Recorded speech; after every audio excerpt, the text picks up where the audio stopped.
ವ್ಯಕ್ತಿಗೂ free education higher education ಸಿಗ್ತೀನಿ ಅನ್ನೋದು ಗೊತ್ತಿಲ್ಲ. ನಾ ಯಾಕೆ ಮಾತನ್ನು ಹೇಳ್ತಾ ಇದ್ದೇನೆ, ಇದ್ರ ಬಗ್ಗೆ ಯಾರಿಗೂ ಚಿಂತನೆ ಇಲ್ಲ. ಎಲ್ಲರೂ ಓಟ್ ಮೇಲೆ ಕಣ್ಣು ಗೆಲ್ಲೋದು, ಗೆದ್ದ ಅಧಿಕಾರ ಹಿಡ್ಕೊಳ್ಳೋದು, ತಮಗೆ ಬೇಕಾದ ಮಾಡ್ಕೊಳ್ಳೋದು, ಒಂದಿಷ್ಟ ಮತದಾರಿಗೆ ಹಂಚಿಬಿಡೋದು. ನಾವು ಗ್ಯಾರಂಟಿ ಕೊಟ್ಟಿವಿ ಮತ್ತೊಂದು ಕೊಟ್ಟಿವಿ, ನಕ್ಕೆ ಗ್ಯಾರಂಟಿ ಬರ್ತದೆ ಸರ್. ಇದರಲ್ಲಿ ಎರಡು ಮಾತು ಇಲ್ಲ.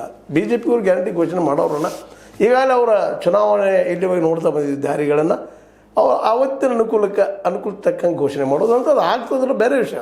ಅದ್ರ ಬಗ್ಗೆ ಚರ್ಚೆ ಮಾಡೋ ಅವಶ್ಯಕತೆ ಇಲ್ಲ. ಅದು ಅನುಭವಿಸಿದ್ವಿ ನಾವೆಲ್ಲ 12 ವರ್ಷಗಳಿಂದ. ಆ ದಿಶೆಯಲ್ಲೇ ಈಗಾಗಲೇ ಹಿಂದೊಮ್ಮೆ ಹಲವು ಸಲ ಈ ಮಾತನ್ನು ಮಾತಾಡ್ತಾ ಇದ್ದೀನಿ ನಾನು. ಅಹಿಂದಕ್ಕೆ ಇನ್ಫ್ರಂಟ್ ಎದುರಾಳಿಯಾಗಿ ನಿಲ್ಲುವುದು ಇವತ್ತು ಒಕ್ಕಲಿಗ ಮತ್ತು ಲಿಂಗಾಯತ್ ಲಾಬಿ. ಅವುಗಳನ್ನು ಒಟ್ಟುಗೂಡಿಸೋ ದಿಶೆಯಲ್ಲೇನ ಮೋದಿಯವರು ನಿಧಾನಕ್ಕೆ ಹೆಜ್ಜೆ ಇಡ್ತಾ ಇದ್ದಾರೆ. ಈಗಾಗಲೇ ಆ ದಿಶೆಯಲ್ಲೇನ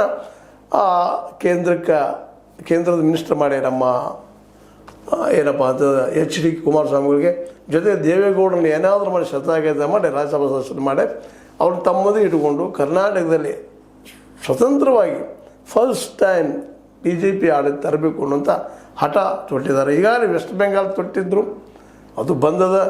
ಈ ಕರ್ನಾಟಕ ಮಲ್ಕನ್ನದ.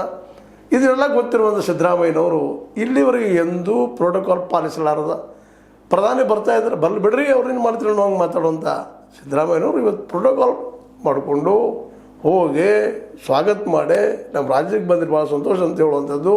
ಅಷ್ಟು ಹೇಳೋ ಜೊತೆಗೆ ಒಂದು ಪತ್ರನೂ ಬರೆದು ಕೊಟ್ಬಿಟ್ಟಿದ್ದಾರೆ.